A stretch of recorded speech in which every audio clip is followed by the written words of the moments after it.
বন্ধুসকল অসমীয়া ছবি পুনৰ আৰু এখন আহি গ'ল যি নেকি মই আগৰ ভিডিঅ'ত কৈছো যে 27 তাৰিখে আহিবলৈ এখন সিনেমা যাৰ নাম আছিল খাকি আৰু মই চাই আহিলো 27 তাৰিখে মই চাব নোৱাৰিলো ফাৰ্ষ্ট অলপ ব্যস্ততাৰ কাৰণে কিন্তু মই আজি চালো 1:15 আৰু অলপমান খাকিৰ বিষয়ে কথা পাতিম বন্ধুসকল খাকি চাই মই সঁচা কথা ক'বলৈ গ'লে যেনে তেনে বাছি আহিছো এইটো ৰিভিউ দিবৰ কাৰণে মানে খাকি সিনেমাখন চাবৰ কাৰণে একদম আপোনালোকৰ ধৈৰ্য শক্তি পুৰা একদম কঠিন কৰি ৰাখিব লাগিব যি নেকি আপুনি মানে এইখন সিনেমা জুনে কমপ্লিট চাইছে ন হিহঁতক একদম ফিল্মফেয়াৰ এৱাৰ্ড দি দিব লাগে এইখন মুভি তো যিকিনে হওক মই সিনেমাখনৰ বিষয়ে ভালেমান কথা কম আজি অকমান ভিডিঅ দীঘল হ'ব পাৰে আপোনালোকে স্কিপ নকৰিব যত নেকি মই খাকিৰ বহুতো কিছু কথা কম ইয়াতে আপোনালোকে গম পাব যে সিনেমাখন আপোনালোকে চাব লাগে নে নালাগে সেই কথাটো আপোনালোকে কনফাৰ্ম হৈ যাব এইটো ৰিভিউৰ পৰা তো হেকলৈকে চাওক তেতিয়া আপোনালোকে গম পাই যাব তো বন্ধুসকল মই এটা কথা কৈ দিছো যে মই এইখন সিনেমা চাবলৈ আজি 1:15 গৈছিলো কিন্তু সিনেমাখন যেতিয়া মই চালো মানে প্ৰথমে বুক মাই শট মই চাই লৈছো যে ইয়াত মানুহ হ'ব নহব এখন সিনেমা কাৰণ বহুতে সিনেমাখনক লৈ বিভিন্ন চৰ্চিত হৈ আছে সামাজিক মাধ্যমত খাকি বাকি যেনেকুৱা তেনেকুৱা ৱৰ্ড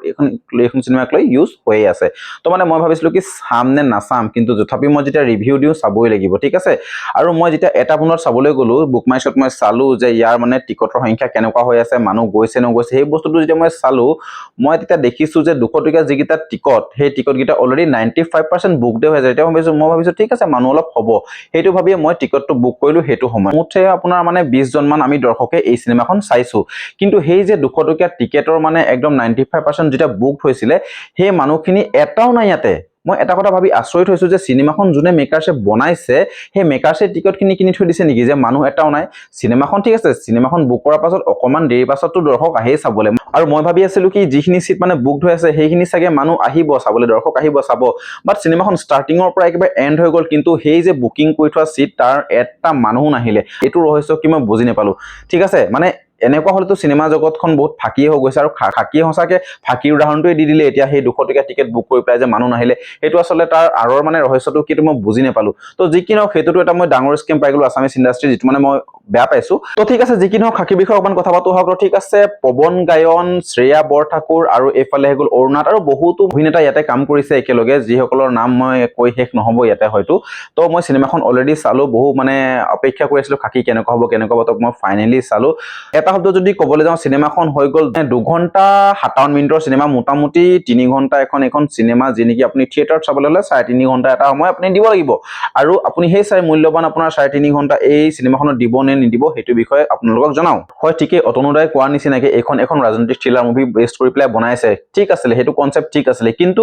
ইয়াতে মানে সেই থ্ৰিলিং সাসপেন্সটো মই একেবাৰেই নাপালো সিনেমাখনত বন্ধুসকল এইখন সিনেমাত দেখুৱা যায় এজন আৰক্ষী বিষয়াৰ কাহিনী যত নেকি তেখেতে পলিটিক্যাল প্ৰেছাৰ আৰু সেই সিস্টেমটোৰ মাজত কাম কৰিব নোৱাৰে আৰু যেতিয়া সিস্টেমটো ভাল হয় তেখেতে কাম কিছুমান কৰি দেখুৱায় তো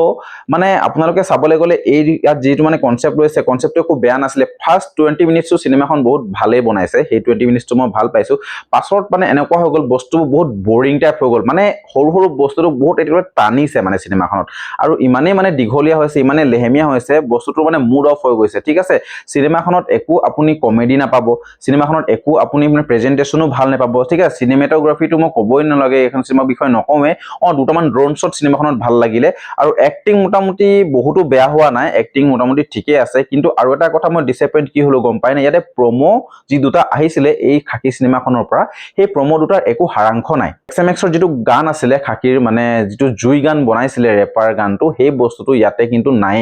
সিনেমাখনত মানে কৰবাত মানে দেখুৱাই এটা বেলেগ সিন আৰু তাৰ জাম্প কৰি পেলাই এটা বেলেগ সিন দেখুৱাই দিয়ে ঠিক আছে আৰু ফেস অফ টো ইয়াত মানে পলিটিক্যাল সিস্টেম আৰু তেখেতৰ মানে আৰক্ষী বিষয়ৰ মাজত যেটো ফেস অফ হয় মানে সেই সিস্টেমৰ যি মানুহখিনিৰ লগতে সেই ফেস অফ টো বহুত দামদাৰ নালাগিলে ঠিক আছে একদম মানে শক্তিশালী টাইপ নালাগিলে বস্তুটো কিবা ধিমা টাইপ লাগিলে কিবা এটা দুৰ্বল লাগিলে সেই বস্তুটো ফিলে নহল মোৰ ভিতৰৰ পৰা সব মোটামুটি সিনেমাখনত এক্টিং সবে ভাল কৰিছে কনসেপ্টটো সিনেমাখনৰ ঠিকই আছিল প্ৰথম 20 মিনিট মানো একদম পুৰা ভাল লাগিলে যে প্ৰেজেন্টেশনটো সেই 20 মিনিটত সিনেমাখন বহুত ভাল হৈছে কিন্তু পাছলৈ সিনেমাখন ইমান দীঘলীয়া কৰি পেলালে ইমান লেহেমীয়া কৰি পেলালে ইন্টাৰভেলৰ আগতো মানে এনেকুৱা হৈ যে ইন্টাৰভেল নাহে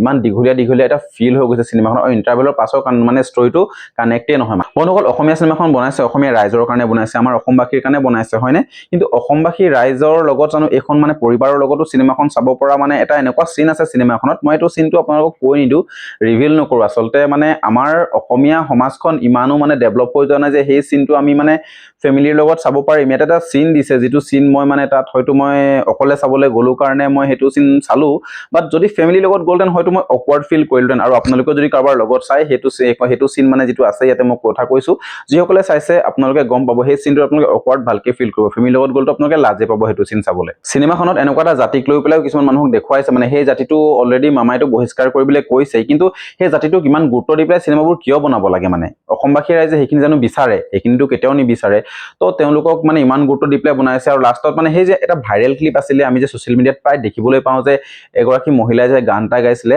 আম টেঙা তিনিটা নেমু টেঙা তিনিটা কিবা এটা তেনেকৈ কৰি গাইছিলে সেই গানটো ইয়াতে মানে একদম ডাঙৰ পৰ্দাত এনেকুৱা হাই স্কেলত দেখাই দিছে মানে মই আচৰিত পাইছো মানে এই বস্তুটো ইমান ইম্পৰ্টেঞ্চ দি পেলাই ইয়াত দেখুৱাবলৈ কি আছে মানে আৰু সেই গানটো গাইছে যিগৰাকী গাইছে এগৰাকীকে দেখুৱাইছে আৰু তাৰ চিনবোৰ যিটো ক্ৰিয়েট কৰিছে একদম মানে ভালে নালাগিলে এইটো বাকৱাছ মানে সেই বস্তুটো মোৰ একদমেই পচন্দ নহ'ল আচলতে মানে আপোনালোকে অসমীয়া সমাজখনত মানে অসমীয়া ছবি এখন বনাইছে তো সেই বস্তুখিনি বেলেগকৈ আনক সেই তেওঁলোকৰ জাতিটোক ৰাখি পেলাই চিনেমাখন কিয় বনাব লাগে মানে তো বন্ধুসকল চিনেমাখন যদি আপোনালোকে চাম বুলি ভাবিছে তো এবাৰ আপোনালোকে এক্সপিৰিয়েঞ্চ কৰি ল'ব যেহেতু অসমীয়া চিনেমাখন বনাইছে সেইখন আপোনালোকে চোৱাৰো এটা দায়িত্বই আছে যিহেতু অসমীয়া চিনেমা ইণ্ডাষ্ট্ৰিটো আগুৱাই লৈ যাব লাগিব কিন্তু এনেকুৱা চিনেমা বনিলে অসমীয়া ইণ্ডাষ্ট্ৰীৰ মানুহে মানে সেই আশাটো হেৰুৱাই দিব এই যিটো মানে বিশ্বাস ৰাখে অসমীয়া চিনেমাৰ পৰা সেই বস্তুটো হেৰুৱাই দিব আৰু লাহে লাহে অসমীয়া চিনেমা আকৌ আগৰ গতিত নচলা হল বন্ধ হ'ব বা তেনেকুৱা ধৰণৰ বহুত ইছ্যু হৈ যাবগৈ পাৰে তো প্লিজ মেকাৰসকলক আপোনালোকক কৈছো যে আপোনালোকে এটা ভাল কণ্টেণ্ট আনক না বিদুৰ ভাই নিচিনা কণ্টেণ্ট আনি পেলাই ফালি দিয়ক না চুপা চুপি আহিব লগা হৈছে সেইখনো ফালি দিব ঠিক আছে ভাইমন দা কিমান ধুনীয়া এটা কণ্টেণ্ট আহি গ'ল ব্লকবাষ্টাৰ হৈ গ'ল আপোনালোকে কণ্টেণ্ট আনক না কিয় অসমবাসী ৰাইজে চাব নাযাব উঠি পৰি লাগিব চাব যাবলৈ মই সঁচা কথা ক'বলৈ ৰিভিউ যোগেদি মই সঁচা কথাটোৱে কওঁ যিটো মোৰ ফিল হয় মোৰ ভিতৰৰ পৰা যিটো বস্তু আহে মই সেইটোৱে কওঁ ইয়াত নাই মই কাৰোবাক কিবা সুধি পেলাই কওঁ কিবা কওঁ এনেকুৱা একো নহয় অগ্নিবাণৰ ৰিভিউ কৰোঁতে মোৰ এটাটো অলৰেডি ষ্ট্ৰাইক লগাই দিলে তো এইটোতো লাগে যদি মই নাজানো বাট মানে মই সঁচা কথাটোৱে কৈছোঁ আৰু এনেকুৱা চিনেমা বনাই থাকিলে অসমবাসী ৰাইজে অসমীয়া চিনেমাক আঁকোৱালি ল'ব নোৱাৰে কাৰণ পইচা নিজৰ সময় নিজৰ তো নিজৰ যোগ্য বা নিজে বিচৰা ধৰণৰ চিনেমা পালেহে চাব সাউথ ইণ্ডাষ্ট্ৰীৰ সৰু সৰু কণ্টেণ্টবোৰে এটা ধামাকা চিনেমা দি দিয়ে সেইখিনিৰ পৰা শিকিবও লাগে কণ্টেণ্টবোৰ আচলতে কেনেকৈ ক্ৰিয়েট কৰে তো আপোনালোকে অলপমান ভাল কণ্টেণ্ট আনক য'ত নেকি অসমীয়া ইণ্ডাষ্ট্ৰীটো একদম হাই লেভেলত গুচি যায় আৰু বন্ধুসকল যদি মোৰ ভিডিঅ'টো ভাল পাইছে লাইক কমেণ্ট শ্বেয়াৰটো কৰিয়ে দিব চাওক মই কিছুমান মুভি মানে আপোনালোকৰ কাৰণেই চাওঁ মোৰ নিজৰো চাবলৈ ইচ্ছা নাথাকে কিছুমান মুভি চাওক চবৰে পাৰ্চনেল নিজৰ মুভি চইচেছ থাকে ন তো মই মানে ৰিভিউ চেনেলটো খুলিছোঁ কাৰণে মই আপোনালোকক ৰিভিউটো দিবৰ কাৰণে জনাবৰ কাৰণে মই মুভি কিছুমান চাওঁ আৰু এইখন মুভি সঁচা অৰ্থত তেনেকুৱাই হ'ল কাৰণ যদি মই ৰিভিউ চেনেলটো নকৰিলোহেঁতেন হয়তো মই এইখন মুভি নাচালোহেঁতেন কিন্তু চাই মোৰ একদম অনেষ্ট অপিনিয়নটো আপোনালোকৰ আগত ৰাখিছোঁ আৰু এইটো অপিনিয়নৰ ফালৰ পৰা আপোনালোকে যিমানটো বুজি পালে তো আপোনালোকে যদি চাবলৈ ইচ্ছা কৰে এইখন মুভি আপোনালোকে চাব পাৰে একো নাই ন' ডাউট মই চাবলৈ কাকো মানা কৰা নাই আপোনালোকে নিজৰ সময় নিজৰ পইচা কেনেকুৱা এখন মুভিত লগাব লাগে আপোনালোকে জানে তো লগ পাই আছোঁ মোৰ নেক্সট ভিডিঅ'ত আজিলে বাই বাই